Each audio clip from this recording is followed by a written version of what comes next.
Hello बच्चा party, कैसे हैं सभी। आशा करता हूँ सभी बहुत अच्छे हैं।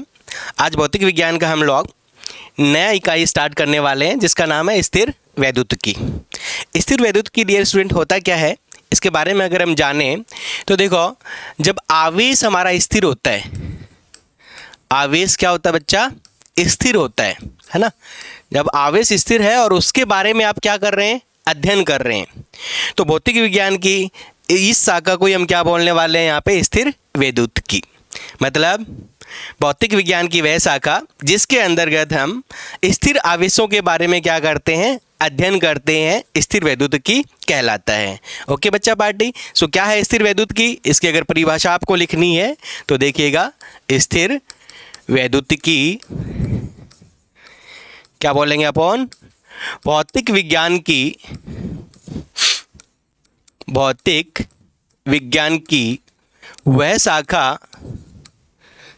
वह शाखा जिसमें स्थिर आवेशों का अध्ययन करते हैं, स्थिर आवेशों का अध्ययन करते हैं, क्या कहलाएगा बच्चा, स्थिर वैद्युतिकी कहलाता है। आई होप, आशा करता हूं इसकी परिभाषा सभी को समझ में आ गई होगी। आवेश क्या है, रुका हुआ है और उसके बारे में आप लोग अध्ययन कर रहे हैं।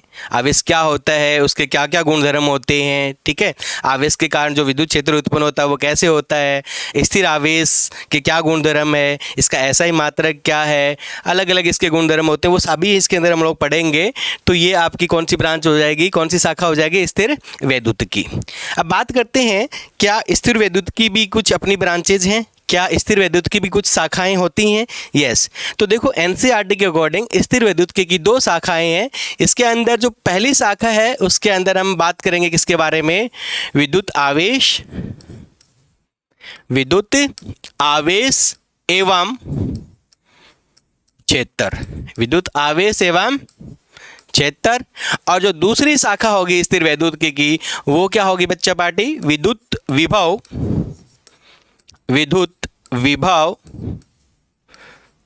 एवं धारिता। विद्युत विभव एवं धारिता, ये दो शाखाएं हम लोग स्थिर वैद्युतिकी के अंदर अध्ययन करते हैं। जो पहली आपके पास शाखा है विद्युत आवेश एवं क्षेत्र, ये एनसीईआरटी के चैप्टर 1 में आता है ना। पहला जो पाठ आता है आपका एनसीईआरटी का, उसका पहला जो चैप्टर है वो इसी नाम से आपको मिलेगा, विद्युत आवेश एवं क्षेत्र। और जो दूसरा आपका पाठ रहेगा वो रहेगा विद्युत विभव एवं धारिता। ये दूसरा चैप्टर आपका इसके अंदर होता है। आज हम लोग जो स्टार्ट करने वाले हैं वो चैप्टर 1 स्टार्ट करेंगे, पाठ नंबर 1 स्टार्ट कर रहे हैं, जिसका नाम क्या है, उसका नाम है हमारे पास विद्युत आवेश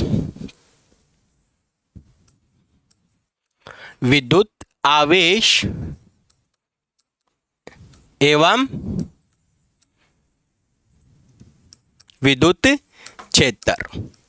अब माय डियर स्टूडेंट, सबसे पहले आपसे अगर क्वेश्चन करें कोई कि विद्युत आवेश होता क्या है, क्या होता है विद्युत आवेश, कोई भी आप में से बताना चाहे तो बता सकता है। लेकिन देखिए विद्युत आवेश क्या है, इसको समझने के लिए हम क्या कर सकते हैं, एक प्रयोग कर सकते हैं।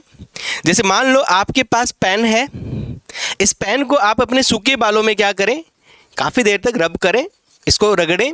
रगड़ने से, पेन को बालों में रगड़ने से क्या होता है, इसके ऊपर एक गुणधर्म आ जाता है। जब आप रगड़े हुए पेन को छोटे छोटे कागज़ के टुकड़ों के पास लेके जाओगे तो ये छोटे छोटे कागज़ के टुकड़ों को क्या करेगा, अपनी तरफ चिपकाएगा।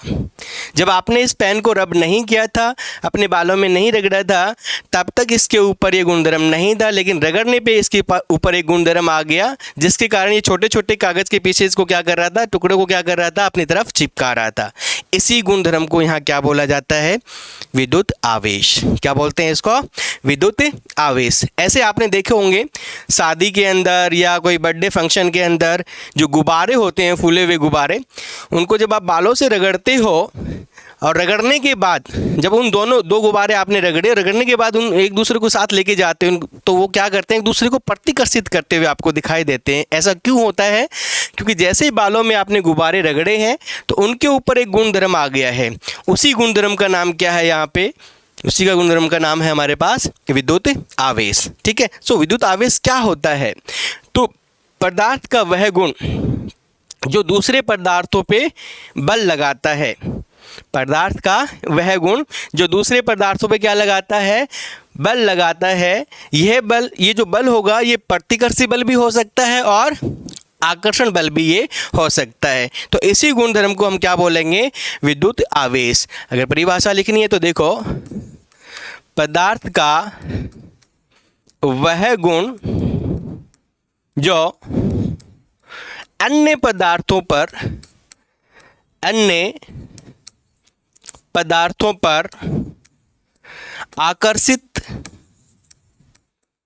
आकर्षित या प्रतिकर्षित बल लगाता है, क्या कहलाएगा? आवेश या विद्युत आवेश कहलाता है। ठीक है। आवेश या विद्युत आवेश एक ही बात है। ठीक है। तो पदार्थ का वह गुण जो अन्य पदार्थों पे क्या करता है? या तो आकर्षण बल लगाएगा या क्या लगाता है? प्रतिकर्षण बल लगाता है। तो इसी गुणधर्म को हमने यहाँ क्या बोला है? विद्युत आवेश बोला है। मेरे बच्चा पार्टी, विद्युत आवेश की बहुत सारी परिभाषाएं होती हैं, है ना। जैसे कि मान लो कहीं पे आपको लिखा मिलेगा कि आवेश एक ऐसा गुणधर्म होता है जिसके कारण विद्युत क्षेत्र उत्पन्न होता है या चुंबकीय क्षेत्र उत्पन्न होता है। ठीक है। या फिर आपको बोला जाएगा कि आवेश एक ऐसा गुणधर्म है, अगर उसको विद्युत क्षेत्र में लेके जाते हो या चुंबकीय क्षेत्र में लेके जाते हो तो उसके ऊपर बल का अनुभव होता है। तो बहुत सारी परिभाषाएं हैं, उसी में से मैंने एक सटीक परिभाषा आपको दी है कि पदार्थ का वह गुण जो अन्य पदार्थों पे क्या करता है? बल लगाता है। मेन बात जो इसमें मुख्य बात जो रहेगी बच्चा, ये जो बल है ना, इसकी प्रकृति दो तरह की हो सकती है। ये आकर्षण वाला भी हो सकता है और प्रतिकर्षण वाला भी हो सकता है। इसके बारे में हम लोग आगे बात करेंगे। तो ये हो गया आपका विद्युत आवेश। दूसरी बात, विद्युत आवेश को आप किससे प्रदर्शित करते हैं? तो जो आपका विद्युत आवेश होता है, जब भी आप इसको प्रदर्शित करना है तो या तो आप क्या लेंगे? छोटा क्यू, या आप लेंगे बड़ा क्यू। बड़ा क्यू हम लोग ज़्यादातर कब लेते हैं? जब कुल आवेश, किसी निकाय पे कुल आवेश को प्रदर्शित करना है तो आप बड़े क्यू से लिखेंगे, और अगर आपको सिर्फ कोई एक आवेश को प्रदर्शित करना है तो आप इसको छोटे क्यू से लिखते हैं माय डियर स्टूडेंट। तो ये हो गई बात हमारे पास आवेश क्या होता है, उसके बारे में हमने डिस्कस किया माय डियर स्टूडेंट। अब बात करते हैं आवेशों के प्रकार के बारे में। आवेश कितने प्रकार के होते हैं? आवेश दो प्रकार के होते हैं, है ना। आवेश के प्रकार, विद्युत आवेश के प्रकार अगर हम बात करें तो देखो, एक बहुत ही महान विद्वान साइंटिस्ट थे अपने ज़माने में जिनका नाम था ड्यूफे। याद रखें, ज़्यादातर बच्चे बेंजामिन फ्रैंकलिन बोलते हैं, बट मैं आपको क्या बता रहा हूँ, ड्यूफे। ड्यूफे ने जो है आवेश के प्रकार बताए थे। उन्होंने कुछ अपने प्रयोगशाला के अंदर प्रयोग किए और उसके बाद में उन्होंने बोला कि ड्यूफे ने क्या बताया, जो आवेश है उनके कितने प्रकार होंगे? आवेश दो प्रकार के होते हैं। कितने प्रकार के होते हैं? दो प्रकार के आवेश होते हैं। ये किसने बताया? ड्यूफे ने।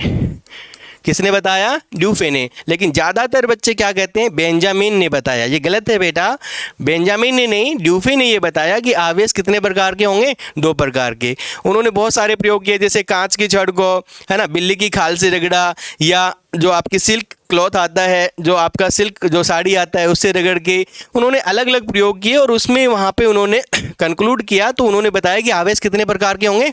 दो प्रकार के। हाँ, बेंजामिन फ्रैंकलिन का भी इसमें काफ़ी रोल है, बट बेंजामिन जो फ्रैंकलिन है, इन्होंने इनका नामकरण किया था। बेंजामिन फ्रैंकलिन ने क्या किया बच्चा? नामकरण। किनका? ये जो दो चार्जेस किसने बताए थे? ड्यूफे ने। इनका जो नामकरण है, नामकरण किसने किया बच्चा? नामकरण किया बेंजामिन फ्रैंकलिन ने। उन्होंने एक आवेश को क्या बोला? धनावेश। क्या बोला, धनावेश, और दूसरे आवेश को क्या बोला बच्चा, ऋण आवेश। अब देखो, जब हम अपने बच्चों के नामकरण करते हैं तो इस तरह के नाम तो कभी नहीं रखते हैं, धनावेश, ऋणावेश, ऐसे नामकरण कभी नहीं किए जाते हैं। बट बेंजामिन फ्रैंकलिन ने कुछ हटके इनके नाम रखे। तो इनके हटके नाम रखने के पीछे एक बहुत बड़ा उन्होंने कारण बताया। क्या बताया, जिन दो टुकड़ों को आपने, जैसे ये मान लो कांच का टुकड़ा है और ये आप बिल्ली की खाल, इन दोनों को रगड़ रहे हो, तो रगड़ने पे इनके ऊपर आवेश आया, लेकिन जैसे इनको आपने रगड़ने के बाद एक दूसरे के पास रखा तो ये देखा गया कि इनके ऊपर जो आवेश था वो क्या हो गया, खत्म। आवेश क्या हो गया यहाँ पे, जीरो। पहले आपने रगड़ा तो इनके ऊपर आवेश उत्पन्न हुआ, और जैसे रगड़ने के बाद थोड़ी देर बाद वापस इनको एक दूसरे के पास रखा तो इन दोनों पे आवेश वापस से कितना हो गया, जीरो। दोनों क्या हो गए, उदासीन हो गए। ऐसा कब संभव है, तो देखो, अगर हम गणित के अंदर कोई भी दो बराबर नंबर लेते हैं, दो संख्याएं लेते हैं, जैसे मान लो मैंने 2 बार 10 लिखा यहाँ पे, ठीक है, और मुझे यहाँ पे इनका योग जो वो कितना चाहिए, 0, तो इसमें एक संख्या मेरे को धनात्मक लेनी पड़ेगी और एक क्या लेनी पड़ेगी, ऋणात्मक। तभी संभव है कि यहाँ पे आपका योग कितना आए, 0 आए। समझ पा रहे हैं इस बात को, मतलब योग 0 आने के लिए आपने एक नंबर को धनात्मक लिया और एक को ऋणात्मक। यही चीज़ बेंजामिन फ्रैंकलिन ने बोला, जब आपने इन दोनों को क्या किया, एक दूसरे से रगड़ा, तो एक वस्तु के ऊपर कैसा आवेश आया होगा, धनात्मक, और दूसरी वस्तु पे कैसा आवेश आया होगा, ऋणात्मक।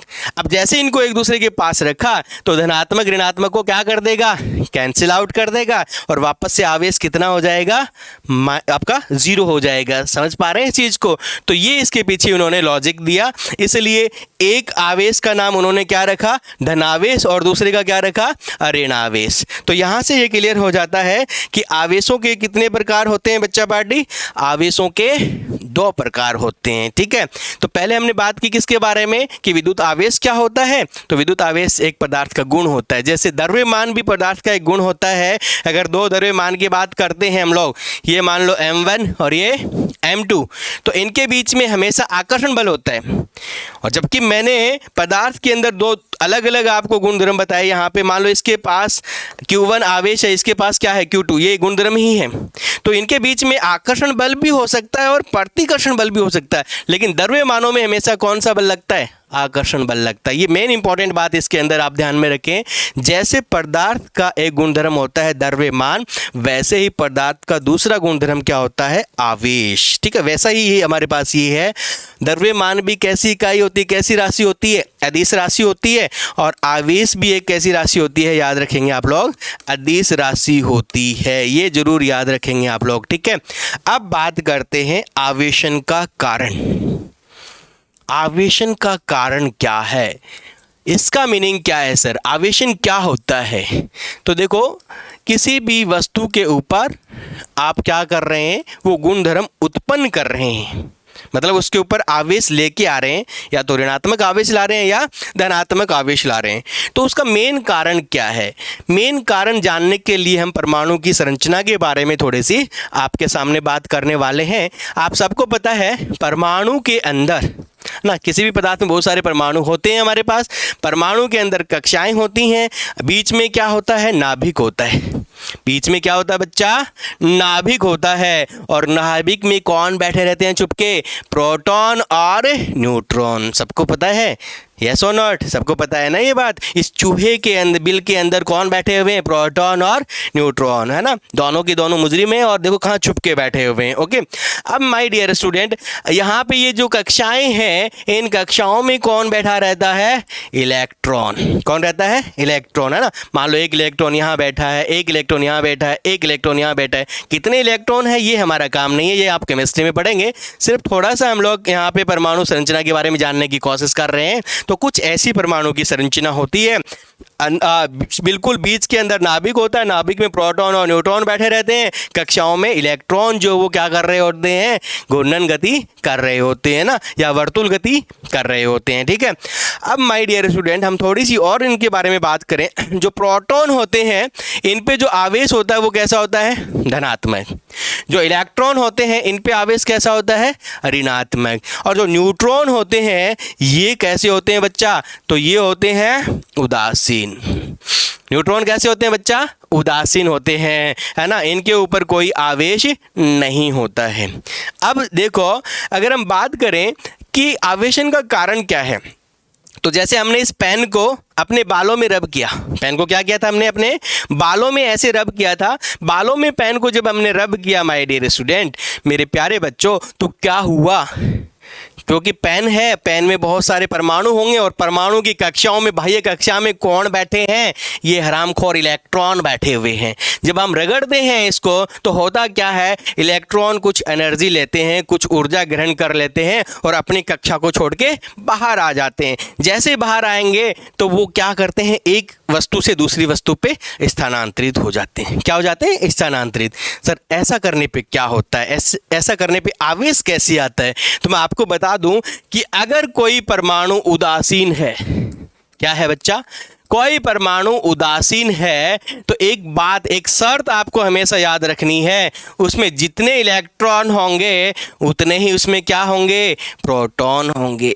उदासीन परमाणु की क्या शर्त है, उदासीन परमाणु की ये शर्त है कि जितनी इलेक्ट्रॉनों की संख्या है उतनी ही क्या होगी इसमें, प्रोटॉनों की संख्या।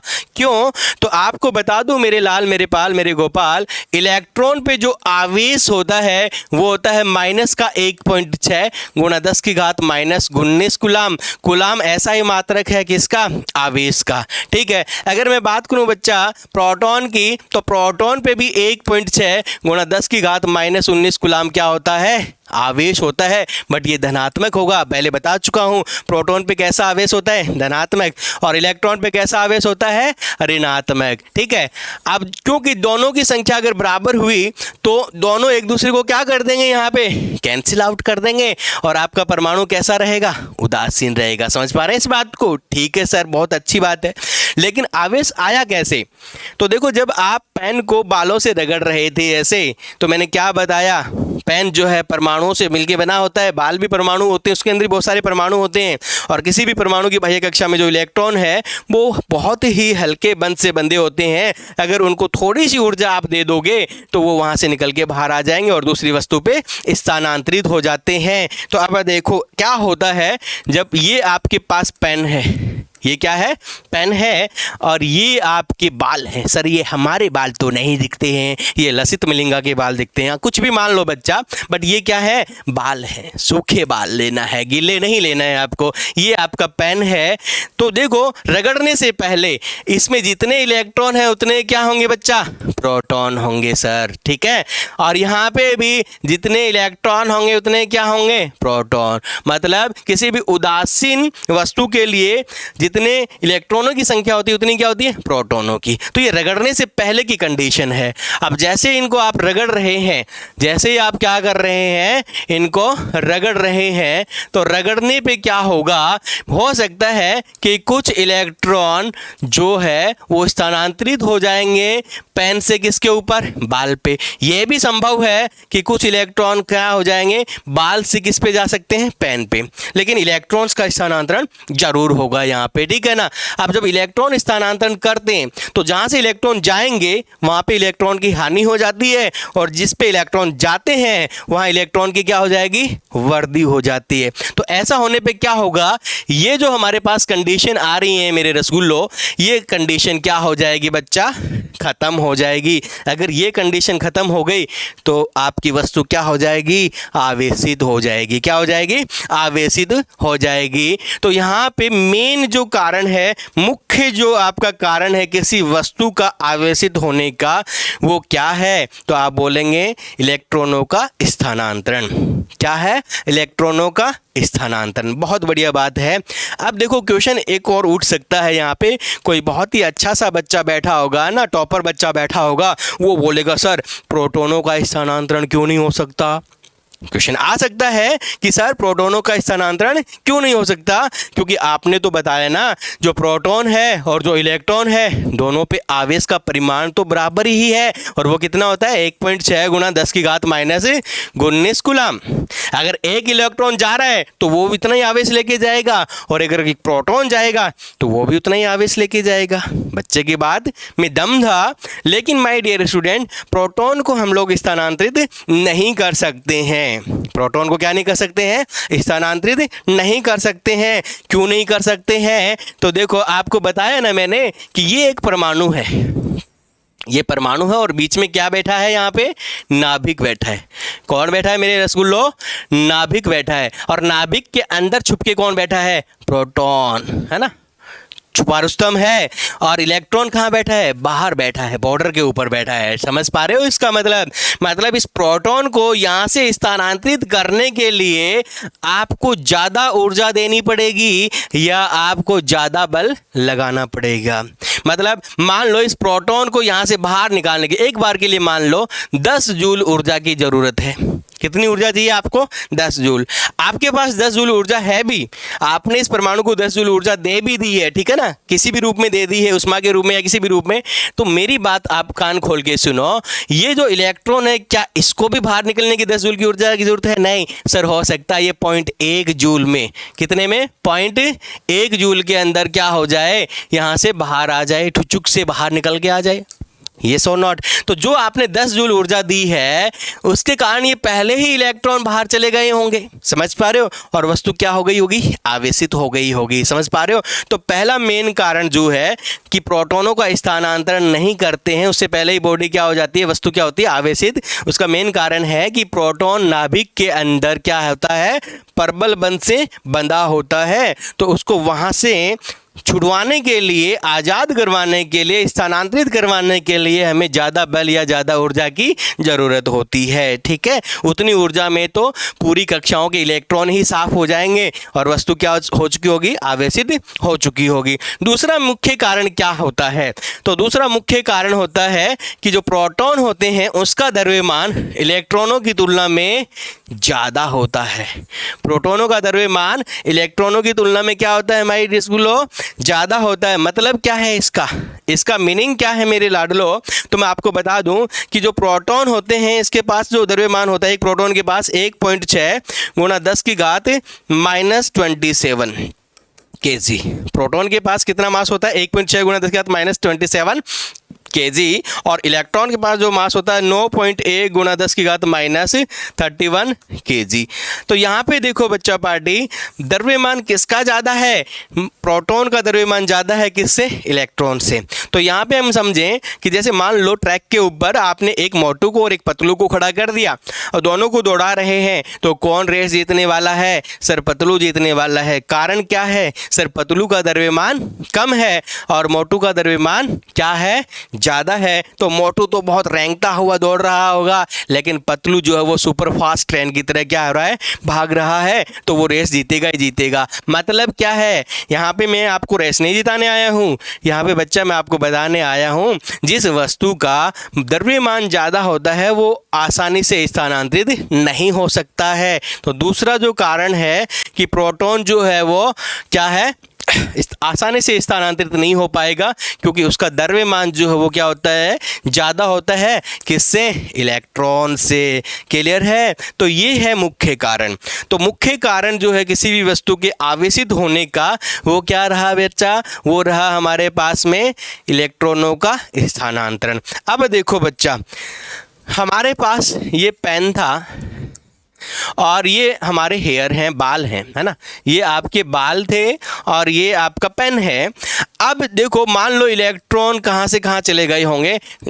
कुछ इलेक्ट्रॉन जो है पेन से कहाँ चले गए होंगे? बालों में चले गए होंगे। इसका उल्टा भी हो सकता है ना। कई बच्चे बोलेंगे सर ऐसा इसका रिवर्स नहीं होगा क्या? उसका उल्टा नहीं हो सकता? हो सकता है। अब देखो जब कुछ इलेक्ट्रॉन यहाँ आए होंगे तो यहाँ पे इलेक्ट्रॉनों की हानि हो गई है। जब उदासीन होता है तो जितने इलेक्ट्रॉन होते हैं उतने क्या होते हैं? प्रोटॉन होते हैं। समझ पा रहे हो इस चीज़ को, है ना? लेकिन जैसे ही इसमें से इलेक्ट्रॉन यहाँ गए होंगे तो आपको पता चलेगा कि यहाँ इलेक्ट्रॉन कम हो रहे हैं, इलेक्ट्रॉनों की हानि हो रही है और यहाँ पे इलेक्ट्रॉनों की क्या हो रही है? वृद्धि हो रही है ना। ये उदासीन कंडीशन है, बट इलेक्ट्रॉन ट्रांसफर होने के बाद में हम लिख सकते हैं कि सर यहाँ इलेक्ट्रॉन कम हो गए हैं किनकी तुलना में? प्रोटॉन की तुलना में। और सर यहाँ इलेक्ट्रॉन बढ़ गए हैं किनकी तुलना में? प्रोटॉन की तुलना में। यहाँ कितने इलेक्ट्रॉन कम होंगे? जितने यहाँ से स्थानांतरित होंगे। जैसे 2 इलेक्ट्रॉन गए तो 2 कम हो जाएंगे, 4 गए तो 4 कम हो जाएंगे। यहाँ वृद्धि कितनी होगी? जितने यहाँ से आए होंगे। तो देखो यहाँ पे देखो इलेक्ट्रॉन यहाँ कम हो गए हैं और प्रोटॉन ज़्यादा हैं। अब आपको पता है कि प्रोटॉन पे आवेश कैसा होता है, धनात्मक। तो पेन जो है उस पे कैसा आवेश आएगा, धनात्मक आवेश आएगा सर। और बालों पे कैसा आवेश आएगा, ऋणात्मक आवेश आएगा। समझ पा रहे हो। तो अब यहाँ से क्वेश्चन आता है कि इलेक्ट्रॉनों के स्थानांतरण से कौन सी वस्तु पे कैसा आवेश आएगा। तो जिस वस्तु से इलेक्ट्रॉन स्थानांतरित होते हैं वो वस्तु हमेशा धनावेशित उस पे आएगा, ठीक है ना, धनावेशित होगी। और जिस वस्तु पे इलेक्ट्रॉन स्थानांतरित होते हैं वो हमेशा ऋणावेशित होती है। बहुत इंपॉर्टेंट बात मैंने बताई है, फिर सुन लो। जिस वस्तु से इलेक्ट्रॉन स्थानांतरित होते हैं दूसरी वस्तु पे, तो उस पे कैसा आवेश आएगा, धनात्मक आवेश आएगा। और जिस वस्तु पे इलेक्ट्रॉन स्थानांतरित होते हैं उस पे कैसा आवेश आएगा, ऋणात्मक आवेश। इसी कॉन्सेप्ट से बहुत सारे क्वेश्चन आप हल कर सकते हो। फिर से ध्यान रख लेना, जैसे ये वस्तु है, किसी ने बोला इसमें से 2 इलेक्ट्रॉन निकाल दो। क्वेश्चन क्या आया, इसमें से 2 इलेक्ट्रॉन निकाल दो, तो इस पे आवेश कितना आएगा, इस पे +2 प्रोटॉन के बराबर आ जाएगा। उदासीन था तो 0 0 था, अब 2 इलेक्ट्रॉन इसमें से निकल गया तो 2 प्रोटॉन के बराबर आवेश आ जाएगा। आप बोलेंगे 2 गुना 1.6 गुना 10 की घात -19 सर, इतना इसके ऊपर क्या आ जाएगा, आवेश। सीधे सीधे क्वेश्चन आ जाते हैं कि इस वस्तु में 2 इलेक्ट्रॉन आ गए हैं बाहर से, वस्तु के ऊपर आवेश बताओ। तो आपको देखो इस पे इलेक्ट्रॉन आए हैं, तो पहली बात तो इसमें आप इलेक्ट्रॉन आए हैं तो इस पे आपका आवेश कैसा आएगा, ऋणात्मक आएगा। और कितना आएगा, तो 2 गुना 1.6 गुना 10 की घात -19 कूलाम। समझ पा रहे हैं। तो ये है आपके पास आवेशन का मुख्य कारण। ठीक है बच्चा पार्टी, आज के लिए इतना ही, कल फिर मिलेंगे, तब तक के लिए बाय बाय, टाटा। अच्छा ऑनलाइन चला रखिए।